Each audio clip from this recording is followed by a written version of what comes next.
नमो ओम विष्णुपादाय कृष्णपृष्ठाय भूतले श्रीमते भक्ति वेदांत स्वामिनिते नामिने हरे कृष्ण कृष्ण कृष्ण हरे हरे हरे रामो राम रामो हरे हरे।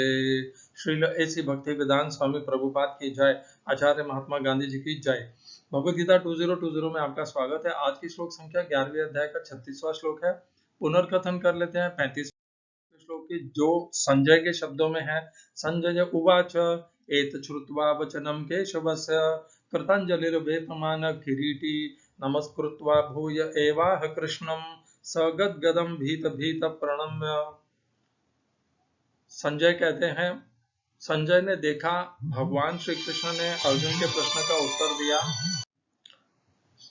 भगवान कृष्ण ने अर्जुन के प्रश्न का उत्तर दिया कि वो काल भगवान है।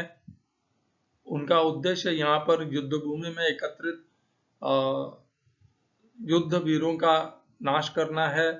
विशेष करके कौरवों के पक्ष में जितने भी आए हुए हैं उनका तो समुचित मूल से उनको नष्ट करना है, और उसी के साथ में पांडवों के पक्ष से भी अनेकों युद्धवीर मारे जाएंगे। इस प्रकार भगवान ने जब अपना उद्देश्य बताया और अर्जुन को निमित्त बनने के लिए केवल कहा, तब संजय ने देखा कि उस पर अर्जुन की क्या प्रतिक्रिया थी, और वही प्रतिक्रिया यहाँ पर संजय अपने शब्दों में अर्जुन की प्रतिक्रिया बता रहे हैं भगवान श्री कृष्ण के उत्तर के पश्चात। तो संजय कहते हैं, एत श्रुत्वा वचनम केशवस्य, इस प्रकार भगवान केशव के वचनों को, उनके दिए हुए उत्तर को सुनकर कृतांजलि वेपमान किरीटी, किरीटी नाम है अर्जुन का, और कृतांजलि ही अर्थात हाथ जोड़ करके वेपमानक और कांपते हुए नमस्कृत्वा, अर्जुन ने भगवान कृष्ण को प्रणाम किया और भयभीत होते हुए अर्जुन ने भगवान से कहा। क्या कहा वह हम आज के श्लोक में अर्जुन के शब्दों से जानेंगे। अर्जुन उवाच स्थाने ऋषिकेश तव प्रकीर्त्या जगत प्रदर्शत्यनुरज्यते च रक्षांसि भीतानि दिशो द्रवन्ति सर्वे नमस्यन्ति च सिद्ध संगाः। हिंदी अनुवाद गीता यथारूप श्रील प्रभुपाद। अर्जुन ने कहा, हे ऋषिकेश, आपके नाम के श्रवण से संसार हर्षित होता है और सभी लोग आपके प्रति अनुरक्त होते हैं। यद्यपि सिद्ध पुरुष आपको नमस्कार करते हैं, किंतु असुरगण भयभीत हैं और इधर उधर भाग रहे हैं। यह ठीक ही हुआ है। English translation, Gita as it is, Swami Prabhupada. O Rishikesh, the world becomes joyful upon hearing your name, and thus everyone becomes attached to you. Although the perfected beings offer you their respectful homage, the demons are afraid of you and flee here and there. All this is good. इस श्लोक में प्रयोग किए गए संस्कृत शब्दों के अर्थ हैं, अर्जुन उवाच, अर्जुन ने कहा, स्थाने, यह ठीक है, ऋषिकेश, हे ऋषिकेश, हे इंद्रियों के स्वामी, तब, आपकी प्रकृत्या, आपकी कीर्ति, कीर्तन के द्वारा, जगत, यह जगत, सारा संसार, प्रदर्शत अर्थात हर्षित हो रहा है, अति अनुरज्यते, अनुरक्त हो रहा है, अर्थात आप में उन संसार का मन लग रहा है, च तथा। तीसरी पंक्ति, रक्षांसी, जो असुरगण हैं, भीताने, भय के कारण, दिशो, सारी दिशाओं में, द्रवंती, भाग रहे हैं, सर्वे, सभी, नमस्यन्ति, नमस्कार कर रहे हैं, च तथा, सिद्ध संगाह, सिद्ध पुरुष। इस श्लोक का तात्पर्य गीता यथारूप स्वामी प्रभुपाद के द्वारा।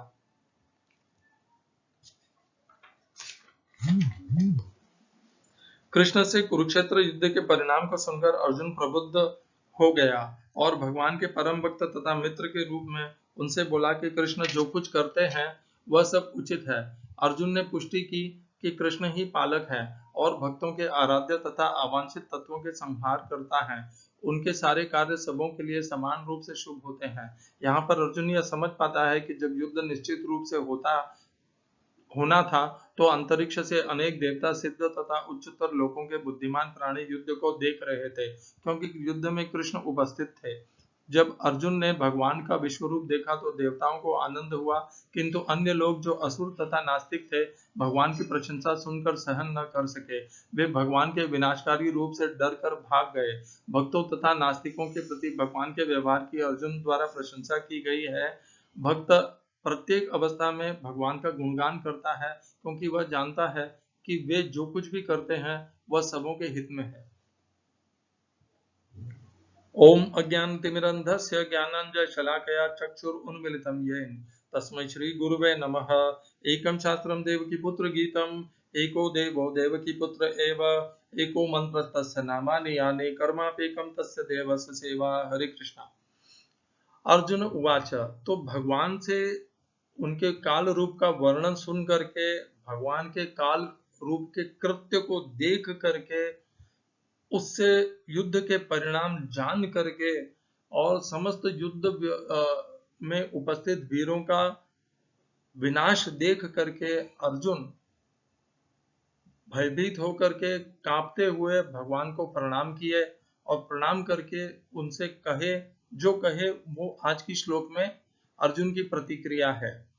अर्जुन कहते हैं सबसे पहले कि हे भगवान। अर्जुन ने भगवान को ऋषिकेश नाम से संबोधित किया और अर्जुन ने एक बहुत ही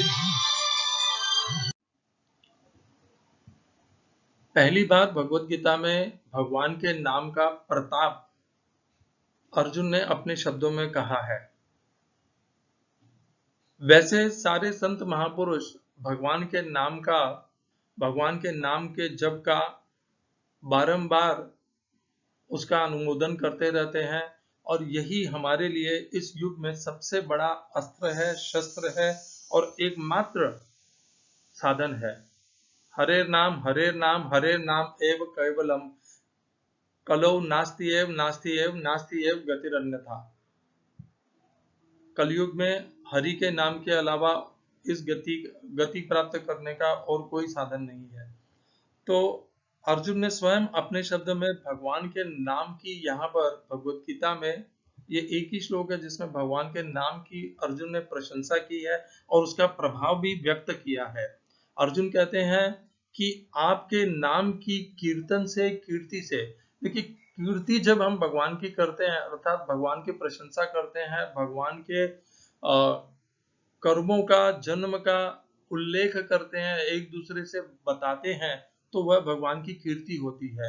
जब हम भगवान की कीर्ति करते हैं तो उसमें भगवान का नाम तो अवश्य होता ही है, और जब भी भगवान का नाम लिया जाता है और भगवान के नाम का प्रयोग किया जाता है तब जगत में क्या परिणाम होता है यह अर्जुन ने यहाँ पर बताया है कि पूरा जगत हर्षित हो उठता है। जगत प्रहर्षते, और क्या होता है हर्षित होने के साथ में जगत भगवान के प्रति अपनी श्रद्धा और समर्पण को विकसित करता है। अनुरज्यते, भगवान के नाम के प्रताप से जगत में जो जगत के संसार के जो लोग हैं वे प्रसन्नता तो पाते ही हैं, साथ में वे भगवान में अपनी रुचि को विकसित कर पाते हैं, भगवान में उनका मन लग पाता है। तो भगवान की कीर्ति सुनने का यह लाभ है। यह भगवान की कीर्ति हमें मिलती है भागवतम में। भागवतम में भगवान की लीलाएं हैं, भगवान के भक्तों की लीलाएं हैं, और भागवत का यही प्रताप है जो यहाँ पर इन पहली दो पंक्तियों में अर्जुन ने संक्षेप में बता दिया कि भगवान की लीलाओं को और भगवान के नाम को सुनने से क्या लाभ होता है। जगत, इस संसार के लोगों को भगवान प्रसन्नता भी मिलती है और भगवान में अनुरक्ति, रुचि और भगवान में मन लगता है। ये तो हुआ भगवान के भक्तों को क्या लाभ मिलता है। अब जो भगवान से द्वेष करते हैं उनको क्या होता है, उनका क्या होता है। तो जो असुर गण है, राक्षस गण है, वे भगवान से द्वेष करते हैं और वे तो भयभीत हो जाते हैं भगवान की कीर्ति को सुन करके और सभी दिशाओं में भागने लगते हैं। ये है उनका भगवान के नाम को सुन करके राक्षसों की जो उसके बाद में राक्षस जिस प्रकार का व्यवहार करते हैं उसका वर्णन। तो दोनों का व्यवहार विपरीत है। भक्त हैं वे तो और ज्यादा भगवान के में रुचि लेने लग जाते हैं, उनकी प्रवृत्ति भगवान में हो जाती है।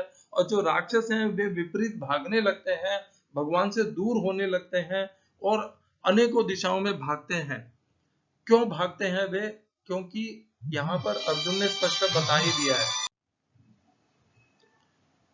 तो राक्षस गण है वे दूर भागते हैं। क्यों भागते हैं इसका कारण भी बताया। देखिए भगवान कैसे हैं, भगवान का जन्म होता है, भगवान के कर्म होते हैं धर्म की स्थापना के लिए, अधर्म और अधर्मियों का नाश करने के लिए।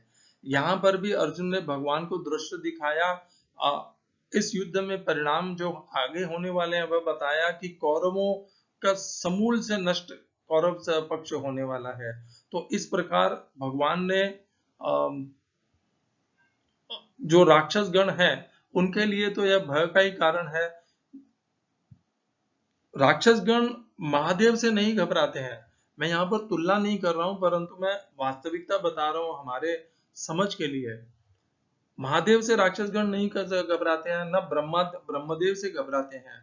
यहाँ तक कि ब्रह्मदेव और महादेव की तो राक्षस गण उपासना करते हैं, उनके लिए तपस्या करते हैं और उनसे वरदान भी पाते हैं। परंतु ऐसा एक भी राक्षस और असुरगण नहीं है जिसने भगवान कृष्ण की या विष्णु जी की उपासना की हो, उनके लिए तप किया हो। केवल प्रहलाद महाराज हैं जिन्होंने दैत्य कुल में जन्म लिया, और बलि महाराज ने भगवान विष्णु को वामन रूप में दान दिया।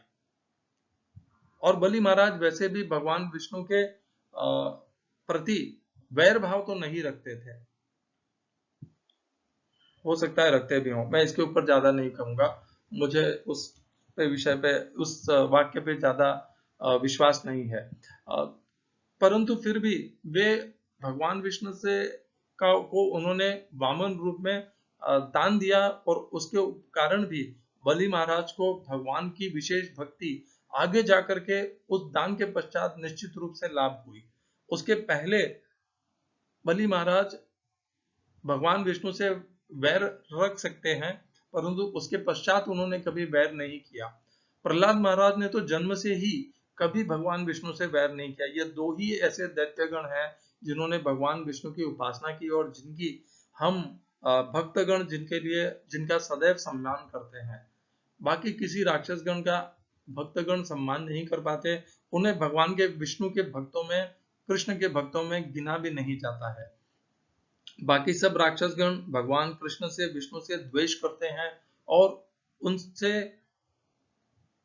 भगवान कृष्ण को नष्ट करने के लिए उद्यत रहते हैं, प्रवृत्त रहते हैं कि कैसे इन्हें नष्ट करो। फिर वह जरासंध हो, कंस हो, या कौरव के दुर्योधन हो, जो भी हो, सभी का प्रयत्न यही रहता है कि भगवान को नष्ट कर दिया जाए। और तीसरा एक और पक्ष का यहाँ पर व्यवहार बताया कि जो सिद्ध संघ है, जो सिद्ध हैं, साधु हैं, वे भगवान को नमस्कार करते हैं। तो तीन प्रकार का व्यवहार यहाँ पर बताया है। तो जो सिद्ध गण हैं उनमें सारे जगत आ जाते हैं, परंतु ये जगत से थोड़े विशेष होते हैं क्योंकि इन्होंने तपस्या की है, सिद्धि के लिए प्रयास किया है, और इसीलिए ये भगवान के निकट होते हैं और ये भगवान को प्रणाम करते हैं। ये जानते हैं कि ये भगवान कृष्ण है। और जो नहीं जानते वे भगवान के नाम से इसलिए खुश भी होते हैं।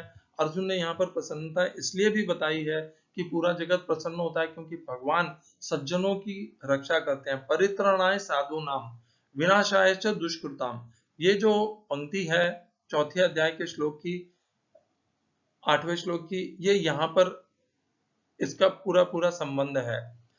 जगत के लोग इसलिए प्रसन्न होते हैं क्योंकि भगवान उनकी रक्षा के लिए जन्म लेते हैं, अवतार लेते हैं। भगवान कृष्ण का ऐसा एक भी अवतार नहीं है जिसका उद्देश्य जगत का कल्याण और सज्जनों की रक्षा न हो, और जिसका उद्देश्य दुष्टों का संहार न हो, ऐसा एक भी अवतार नहीं है। भगवान ऐसा नहीं है कि चलो आज मन किया है, आज जन्म अवतार ले लेते, ऐसे नहीं है। भगवान अवतार उद्देश्य से ही लेते हैं, और उद्देश्य उनका ये दो ही होते हैं, सज्जनों की रक्षा और असुर और दुष्टों का नाश। तो इसी पे दूसरी और तीसरी पंक्ति आधारित है। दूसरी पंक्ति में लोग इसलिए प्रसन्न होते हैं, भगवान की कीर्तन करते हैं, क्योंकि भगवान उनकी रक्षा करते हैं और भगवान से वे आनंद भी पाते हैं, और भगवान में उनका मन भी लग जाता है भगवान का नाम और कीर्ति सुनने से। और राक्षस इसलिए भागते हैं क्योंकि उन्हें पता है कि भगवान अवतरित हुए हैं तो वे हमारा नाश करेंगे, हम सबको काल रूप से नष्ट कर देंगे, और इसीलिए वो भागते हैं और भगवान से दूर दूर रहने का प्रयत्न करते हैं। तो यह इस श्लोक का तात्पर्य है। आप भी देखिए, इस संसार में जो भक्त हैं वे भगवान की कीर्ति को सुनकर के प्रसन्न होते हैं, और इस प्रकार सुन करके वे भगवान की भक्ति को पाते हैं, उनके अंदर का अज्ञान नष्ट होता है। जिस प्रकार भगवान ने 10वें अध्याय में भी कहा था, परस्परम बोधयन्तः अहम सर्वस्य प्रभव मत्तः सर्वं प्रवर्तते इति मत्वा भजन्ते माम बुधा भाव समन्विताः मच्चित्ता मद्गत प्राणाः बोधयन्तः परस्परम, एक दूसरे से मेरी कीर्ति करते हैं। बोधयन्तः परस्परम कथयन्तश्च माम नित्यम, मेरे बारे में चर्चा करते हैं। तुष्यन्ति च रमन्ति च, और उसी से तुष्ट और संतुष्ट भी रहते हैं। तेषाम सतत युक्तानाम भजताम प्रीति पूर्वकम, इस प्रकार जो भगवान को सदैव याद करते हैं, चिंतन करते हैं, और उनको उनमें ही उनका मन लगा रहता है।